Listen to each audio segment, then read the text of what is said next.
Testing. All right.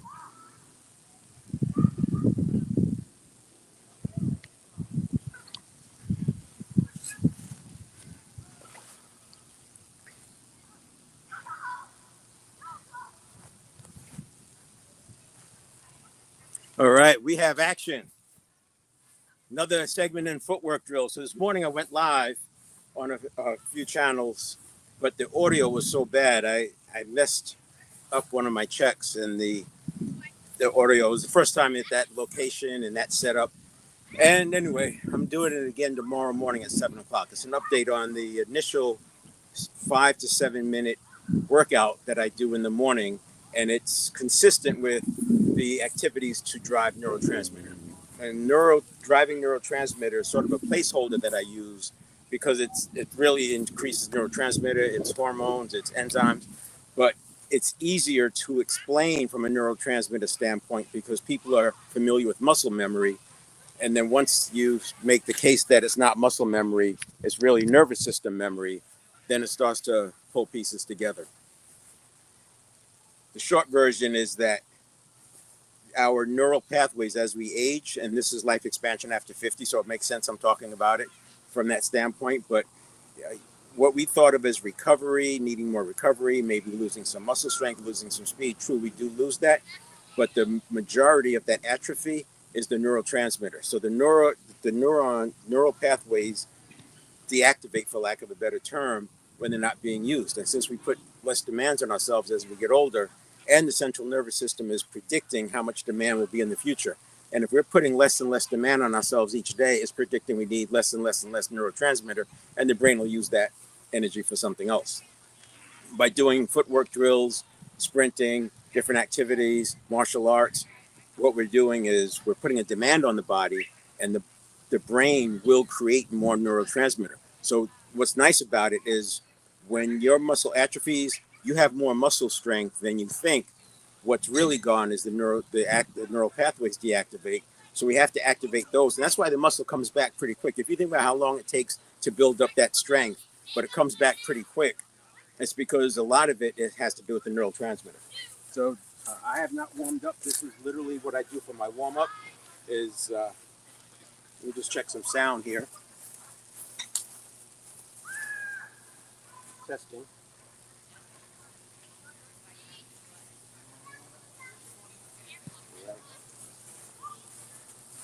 There's so many things that could go wrong, and I've got a couple of cameras because what I do is after the event, after the live, I then create a new recording with an edited recording with improvements. I take out some of the messiness, like pauses like this. All right, so there we go. This is my go-to drill. I start small. Now what happened was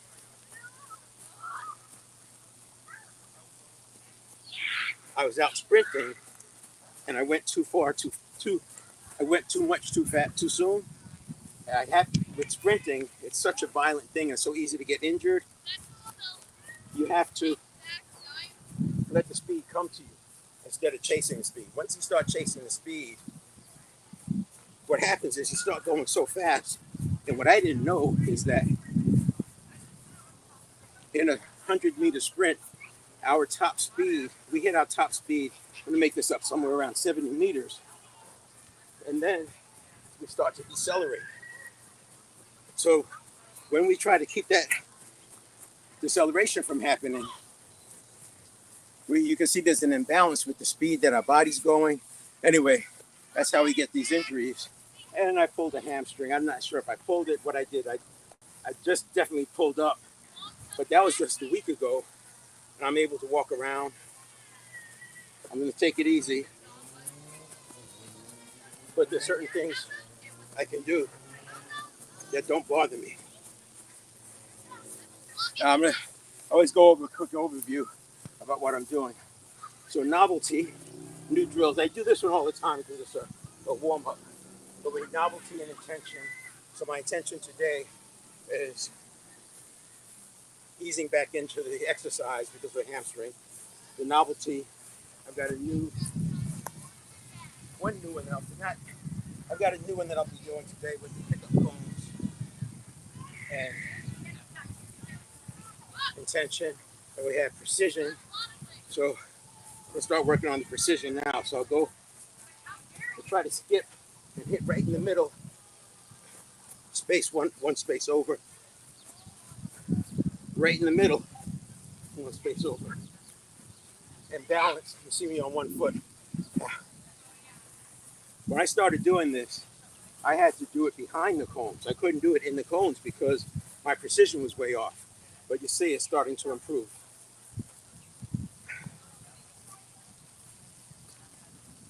And now I'm going to see if I can go to the cone.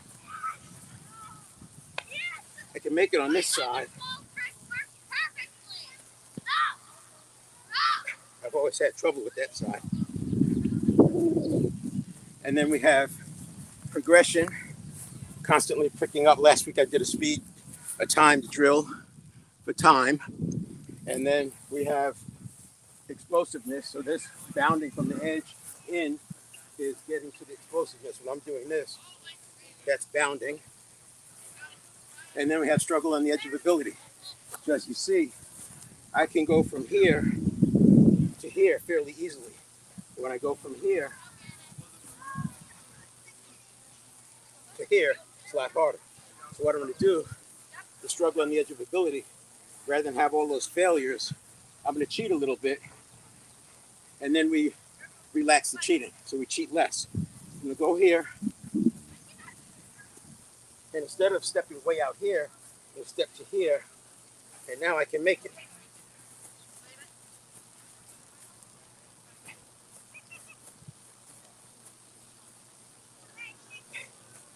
So that's a big part of it, is how far I put my foot out.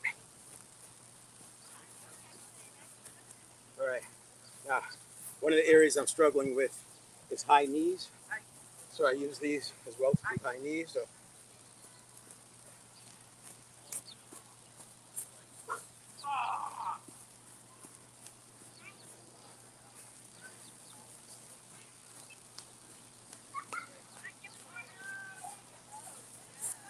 today, at the end of the footwork portion, I'll do a piece on the spiritual area. 7 fitness areas is the framework I use to hit all the areas that we need in terms of life expansion after 50 to design the life that we're going to enjoy living. And the spiritual area is the third. So mental, physical, spiritual, emotional, professional, relationship, professional, financial. Let me say that again. Mental, physical, spiritual, emotional, relationship, professional, financial. So it's a be, do, have. It's sort of the reverse. When people chase money first, they get all messed up. They get away from their purpose. They get away from their vision. At the worst case scenario, you start seeing corruption, anxiety, fear. When you do be, do, have, you are being. You're the best. You can become the best version of yourself. You're competing against yourself, not somebody else. All right, now, so the high knees is something that I've got to work on. And I started doing an A-skip. Didn't mean to. But as the A-skip, the A-skips, I don't do in between. The objective is to put the foot down right at the cone. Thought I had more.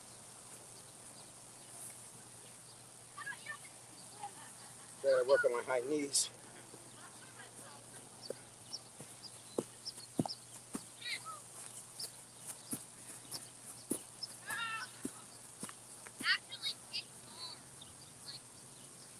And then that's the A skip. The C skip I struggle with a little bit.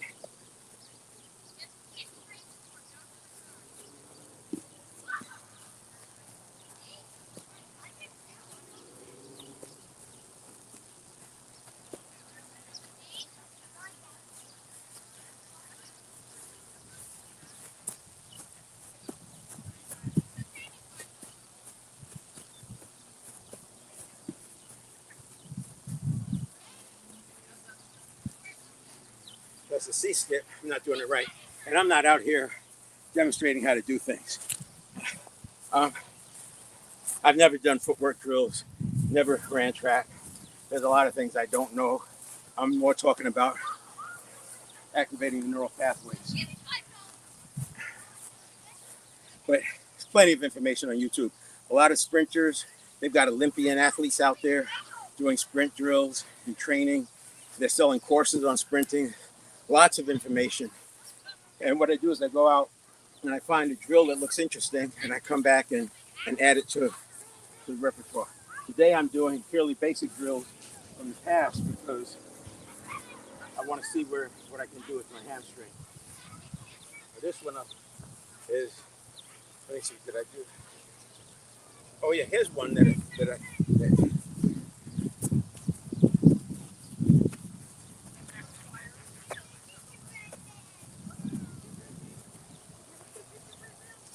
this is not so much of an exercise, it's a good recovery drill, but it is getting at the precision. And then we can do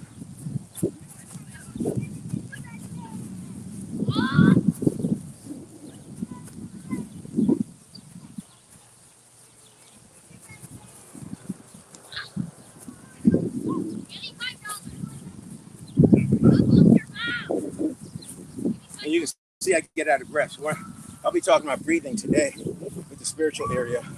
Breathing is so important. We have 70% of our toxins that are released from the body are done so through breathing, through exhaling. And so just by breathing hard, especially if you concentrate on breathing deep into the lower abdomen, you're cleansing all that, the lungs. The other thing, by moving, I talk about this in the physical area, we're moving the lymphatic fluid around. Lymphatic fluid doesn't have a pump. So we move it by moving. So you have to move. If you're living a sedentary lifestyle, you can start seeing improvements. In the mental area, we talk about putting a pause so that you don't let your response and your reaction equal. So under stress, we have a survival reaction. It's all about survival. Have you ever been in a near accident or in an accident? You know, you stiffen your arms, whatever it is that you do, that's a survival reaction. It may not be the best thing to do, right? At the time, depends. So what happens is that because there's so much anxiety and so much stress, people let their response equal their reaction. And so now the initial reaction might be fear, but the response doesn't have to be. The response could be, oh, that's just something that reminds me of something. It's not really a threat. That happens in milliseconds. So in a quarter of a second, we have space for the powerful present moment. That's what I'll be talking about in the spiritual area. Now let's see if we can.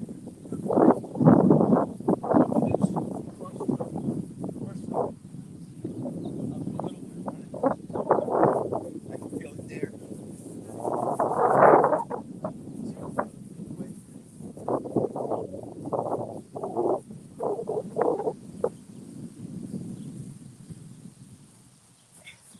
Yeah, I can take 2 or 3 steps. I'm going to take it easy though. This is where I ease back into the running. So here's going to be the cross drill.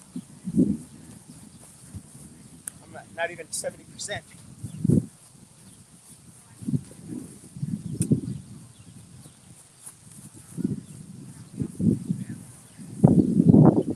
I wish I had stuck with these drills a little bit longer. Cross drill. Before jumping into too much sprinting. Sprinting once a week. And I do believe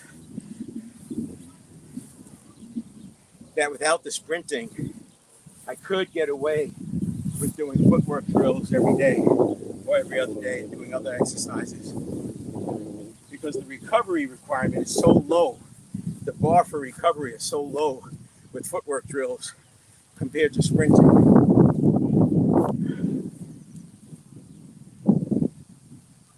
And with the weekly sprinting, it's not just sprinting the 70 or 80 yards, but also I do 250-yard runs. I do 4 of those with increasing speed. So I'm putting a lot of demand, and then I have to recover. So now that I'm hurt, or that's like, let's say I'm doing recovery. Now that I'm doing recovery, I'll do different drills and start. This helps me with the start, and then I'll add in a little more distance and focus on the speed section. So we have an explosive start, and then we have building to top speed, and that's where I got hurt. Usually I either get hurt on the start or I get hurt with the increasing top speed. Increasing to top speed.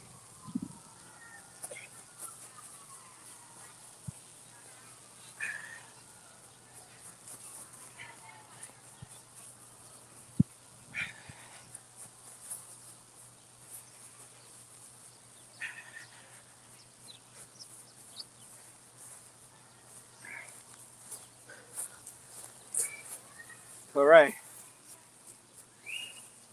The other thing I want to work on is the 1 foot drill. This is still new enough for me. I'm still struggling with it, especially on the precision side. The idea is hopping on 1 foot and put the foot in between the cones.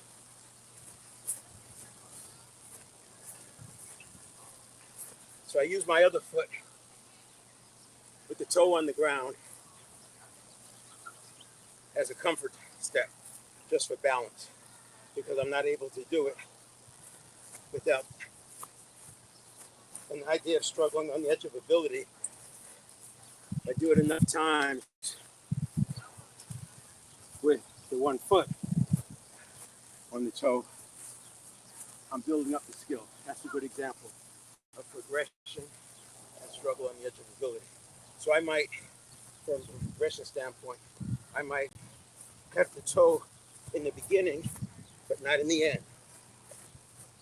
So I get started with the toe, get my momentum and rhythm, and then don't use the toe. That would be an example of progression as opposed to using it on every time.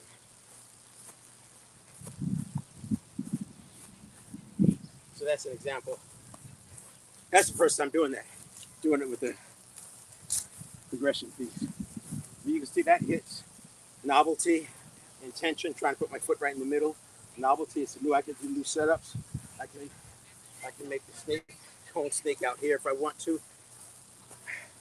Then precision, getting my foot right in the middle. Balance, obviously on 1 foot. Progression, I just gave you an example there. Explosiveness, because I'm bounding off of 1 foot, there's going to be some explosiveness. And then struggle on the edge of ability, which I also kind of demonstrated with the progressions.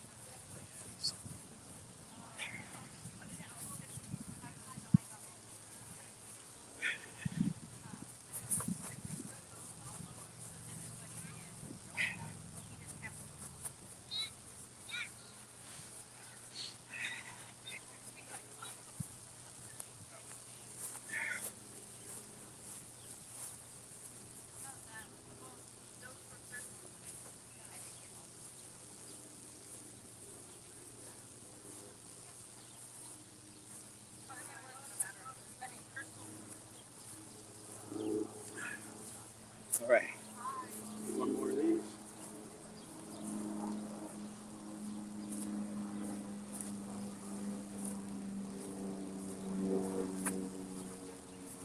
So that time, did not use the other foot at all. You see how sloppy it was. But again, it's a form of progression and struggle.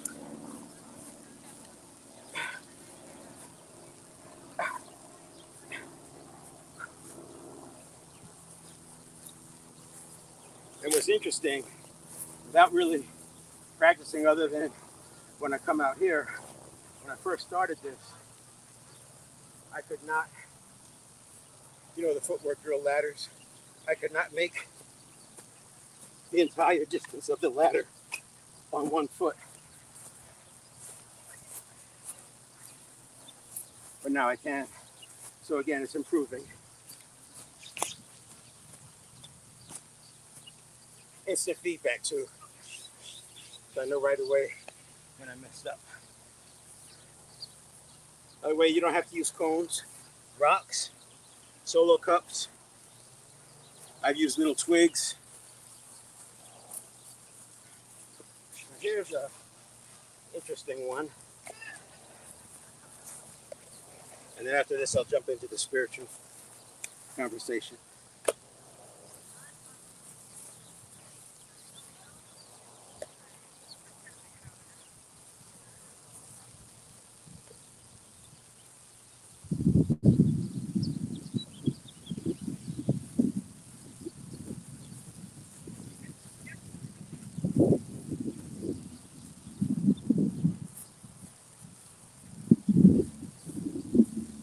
I'm not going to run hard on this, but you'll get the idea of the drill. And it makes me bend down. So pick up. Pick up.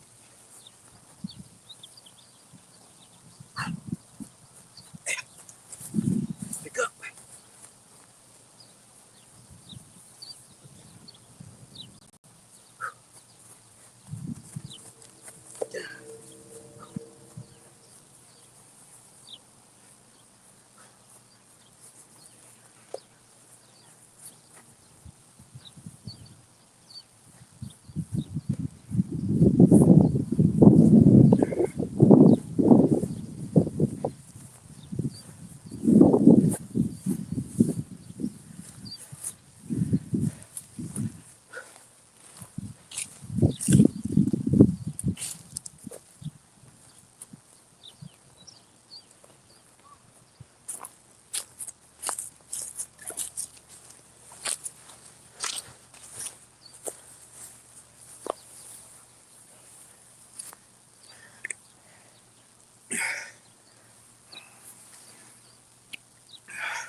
All right.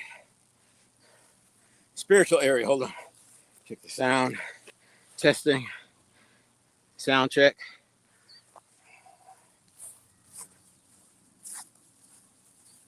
Sound good.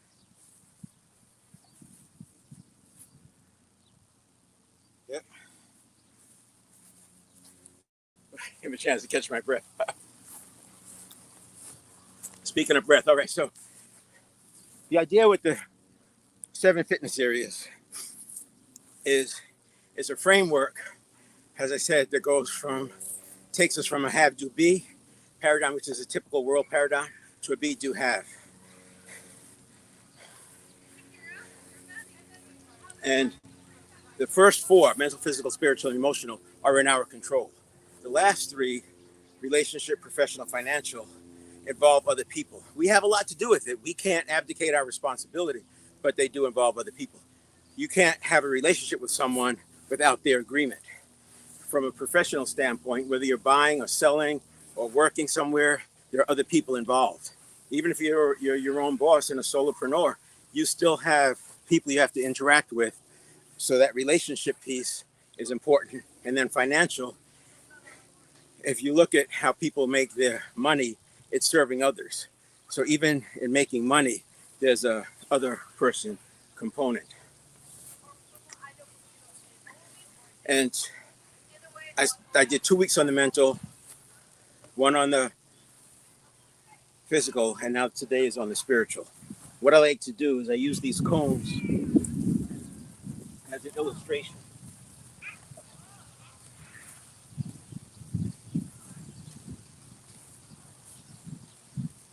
So because we do these laps with the 7 areas, actually 4, I do laps around mental, physical, spiritual, and emotional.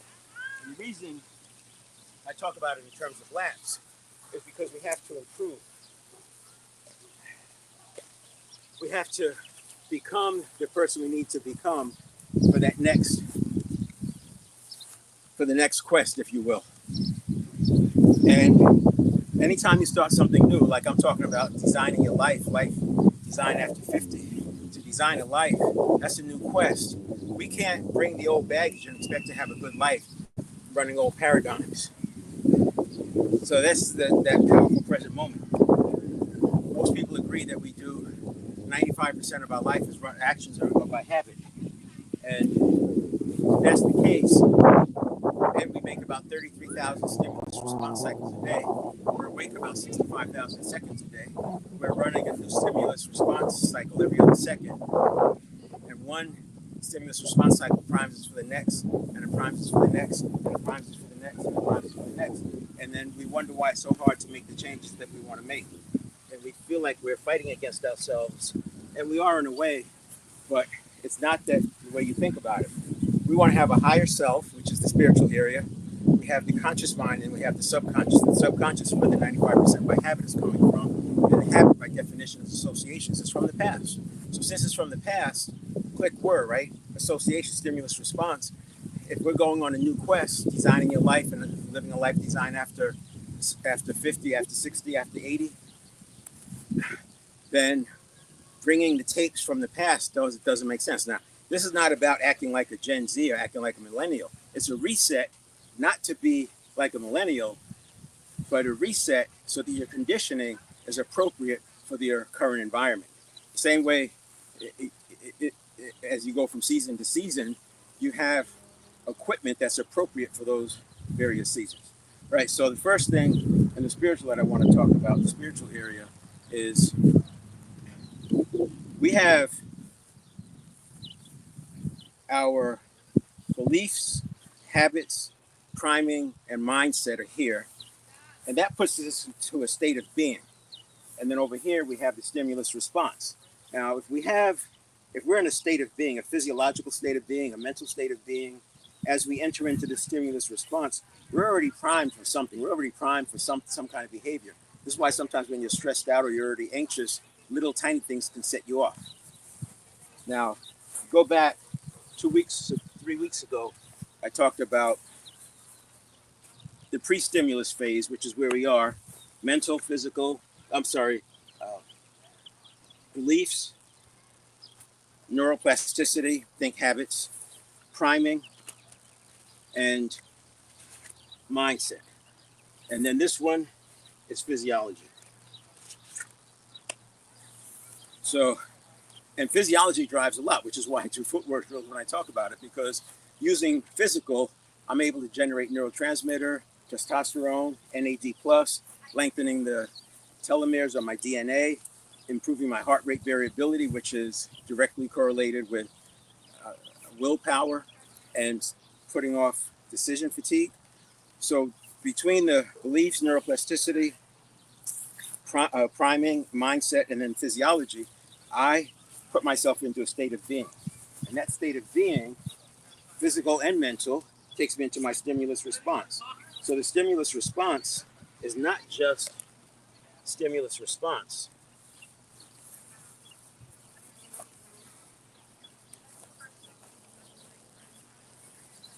It's stimulus, reaction. So we'll call this the reaction. And the subconscious is wired for looking at for fear and danger. And so then we have a separate step, which is a response. So our reaction does not have to equal our response, and I argue that it shouldn't. To take control of the power of the present moment, the power of now, we need to have that consciousness, and that consciousness is pure mind, pure thought, and pure consciousness, or I should say clear mind. So if you are already anxious, you've got anxious thoughts about the future, regrets of the past, you enter into the stimulus response cycle, and you have a stimulus. The reaction is a fearful survival one. That leads to a response that could be fearful, and now you got red instead of blue, right? You've got to stop because it's not going to be a healthy response if it's coming out of a place of fear. This is why coaches will tell you have to get your mind right before you go embarking on something, because you're primed already to look for the negative. So we have a response, then we have stimulus, reaction, pause, response, pause, decision, pause, action, pause, and then we might have some emotional modulation. Now this is how we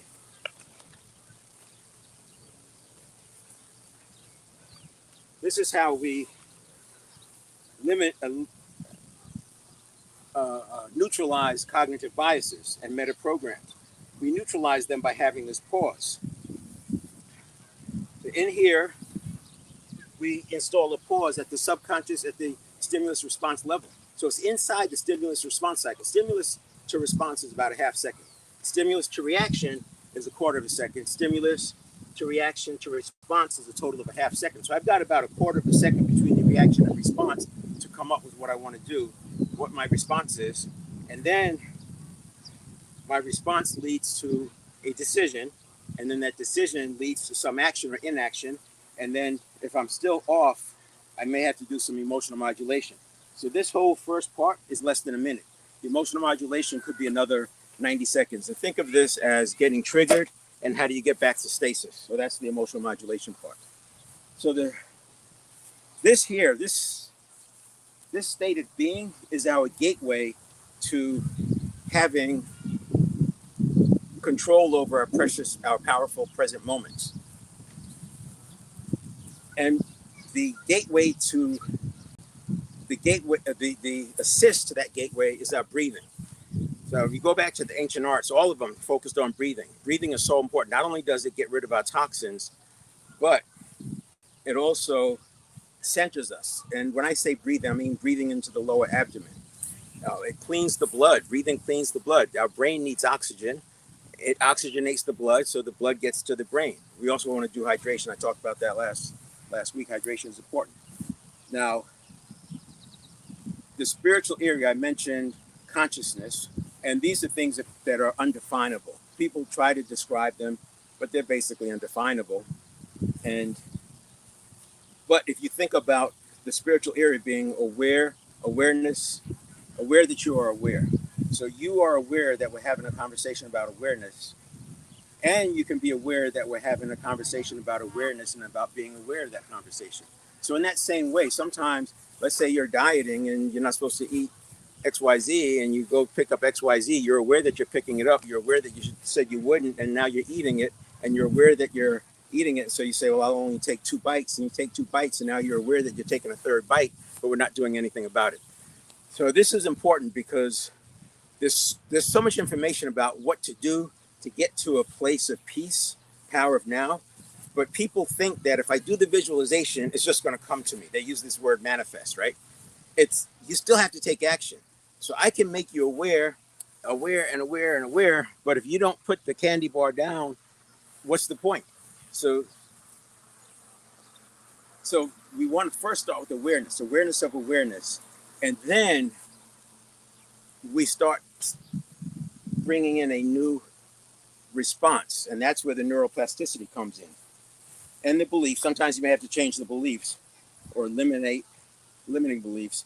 But the neuroplasticity is literally changing your stimulus response cycle. So instead of picking up the candy and having to worry about putting it down, you don't even have the desire to pick it up because we've rewired the brain. Now, it doesn't mean that it's magical and you're just going to go on now, you don't have to worry about it. Then you can have candy all around you. No, you still have to be disciplined about it. You still have to be vigilant. And it's an everyday thing. The same way that you have to weed the garden, the same way you have to cut the grass. You can't just let it go. It's the same way. But once you build these new habits, it's up to you to maintain the new habits. So to give you an example of what I say about laps, because as you get further and further into this, you can go deeper and deeper and deeper. People get into talking about the energy centers and the pineal gland, and it could go on and on. But initially, to even do any of that, you have to have agency over that powerful present moment. Because if you don't have agency, you're going to get hijacked. So one way to get agency, you can do this exercise with no effort. There's 2 things I recommend. You get up in the morning, and ideally before you start scrolling social media. You can do it before a cup of coffee because that'll help you see what's actually going on. You get up and you want to drink a liter of water. That's just a quart. Basically a liter of water. You drink one of these right away. You're dehydrated from sleeping. If you've been asleep 8 hours, you're dehydrated potentially. And your blood is thick, so it's not flowing. Your brain needs oxygen and needs nutrients. And Because the blood is thick, it's sluggish getting there. So now you have this brain fog, and your other organs aren't optimized because the brain is trying to take as much of the oxygen and nutrients as it can get, and it's coming in slow. Just by drinking water, you'll notice in the first half hour how that brain fog clears. Sometimes it's within minutes because the blood is starting to flow again. So here's what I'm recommending. Drink a liter of water and start off with a cup if that's all you can do. And then again, progression, you just add to it, add a few ounces, do a cup, cup and a half, and then 2 cups, 2.5 cups, then 3 cups, 3.5 cups, 4 cups. And within a week or 2, you should be able to drink a liter of water. 5 minutes I'm talking about, doing this for 5 minutes. Now, the next thing is breathing. During that same 5 minutes, and don't try to breathing and drinking, you'll figure it out, but initially, you take a break from the breathing, you drink the water, and then go back to the breathing. So we started with 5 counts in, 5 counts out. That's it, simple. 5 counts in, 5 counts out. 5 counts in, 5 counts out. Next day, add 1 count. 6 counts in, 6 counts out. Next day, add 1 count. Within a week, you should be able to do 10 counts in, 10 counts out. Again, this is that deep practice, right? That struggle, that progression, struggle on the edge of ability. So now if you're doing 10 counts in, roughly seconds, right? 10 seconds in, 10 seconds out. Now we have 3 breaths cycles per minute. When you're doing 3 breath cycles per minute, that's pretty slow. And don't just breathe. Breathe down into the low abdomen. Have some intention and focus on your breath. Pay attention to it. Now, what will happen is while you're sitting there, things will be racing through your mind. Now, if you're a person who hits the alarm, the snooze, and lays in bed, think about this as part of that laying in bed. Just get up, sit down in the chair, grab your water, and start breathing, and use that as the same 10-minute snooze. What you're going to find is your mind starts racing, but because you're focusing on your breathing, you can let it go. You're literally building the habit of letting the stuff go. So the stuff comes in and you let it go. Now, this is not about, ignoring it. A lot of the stuff that comes up, you don't have to do anything with it. You comes up, you let it go. Comes up, let it go. A lot of this will be habit, habitual, things that you've thought about many, many, many times. It's voices from the past. The more you can let those go, you build a habit of letting them go. Eventually, they'll disappear. The things that are important and you can't just let go, you make a note, and then when you plan out your day, you already have that information. But what we're doing is we're just allowing the stuff to pass through us. And you could finish up with some other exercises, some guided meditation, but this is just sitting there. You're not meditating, you're just sitting there, 10 counts in, 10 counts out, letting the stuff that passes over your mind. So, and now we say work up to 10 minutes if you can. Do that for 10 minutes. You drink your liter of water, you do your 10 breath cycles. If you need to take a break on the breathing, then start again. You can also do box breathing.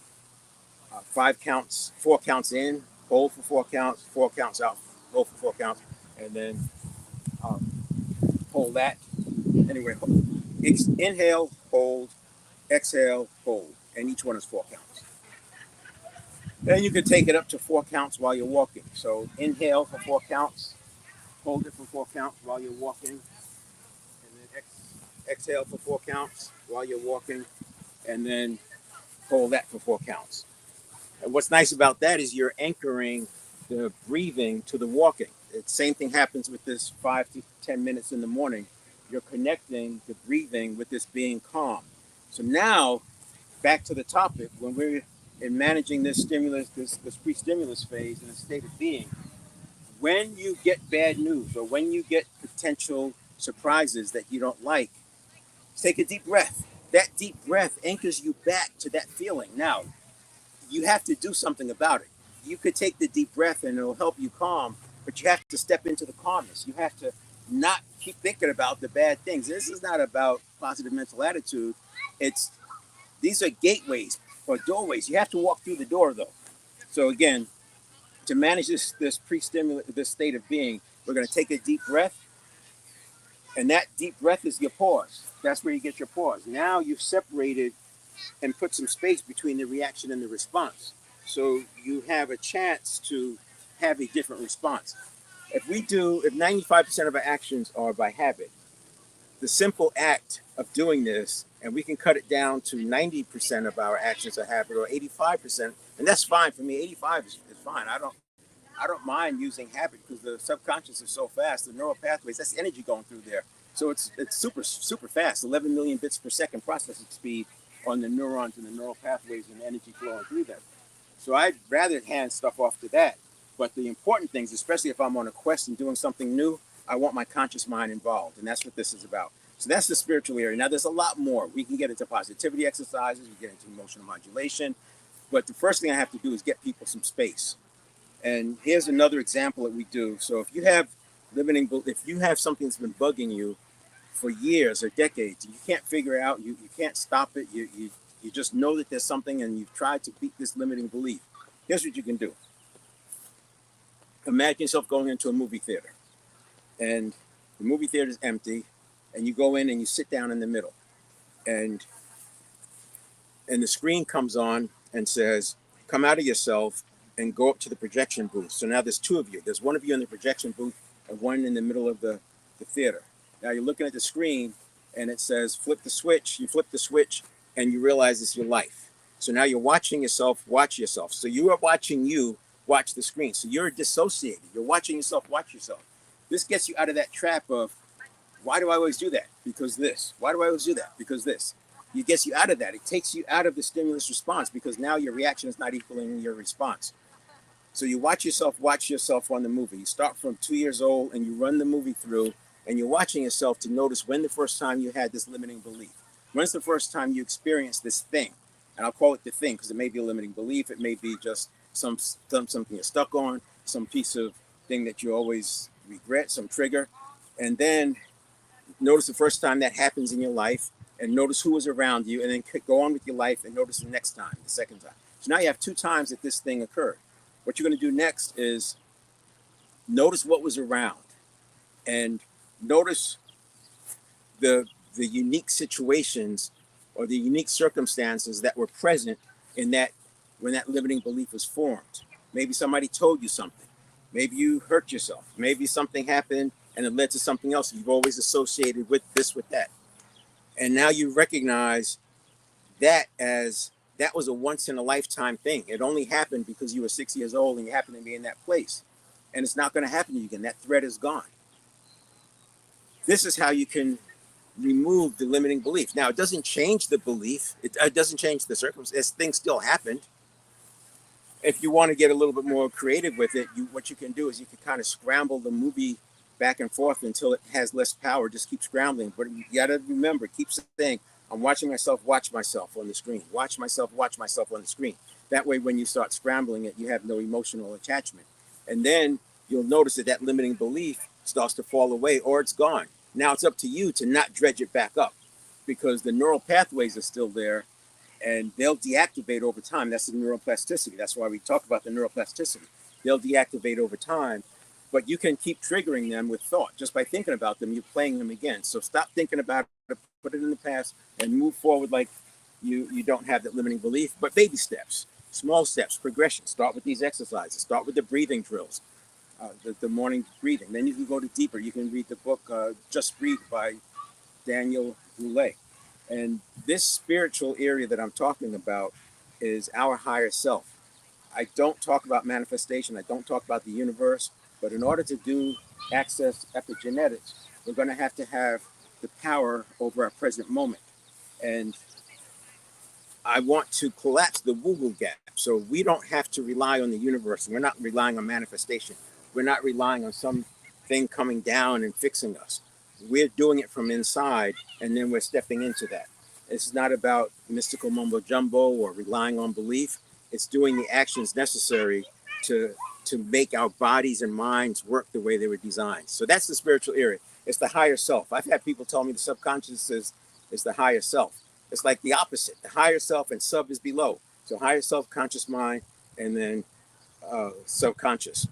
And a lot of people have put the subconscious equal to the conscious mind or even above it. And it's easy to think that the subconscious is thinking because it's energy and the base level of thought is energy. Thought at its basic level is energy. So if you've got energy is thought and energy is going through the neural pathways, it makes sense that people would think that that's thinking. That's not thinking. That's making associations. So that's the spiritual area. Next week, we'll talk about the emotional area. And I'll probably go back out to Sacramento Park, depending on what the the temperature is going to be like. All right, there you go. Tomorrow, 7 a.m., I'll do the 7 a.m. Pacific time. On Sunday, the 15th, I'll redo the update on that morning drill. It's a 5-minute routine that hits almost all of these. They're all the 7 factors: the novelty, intention, precision, balance, progression, explosiveness, and struggle on the edge of ability. All right, tune in. We'll see you then.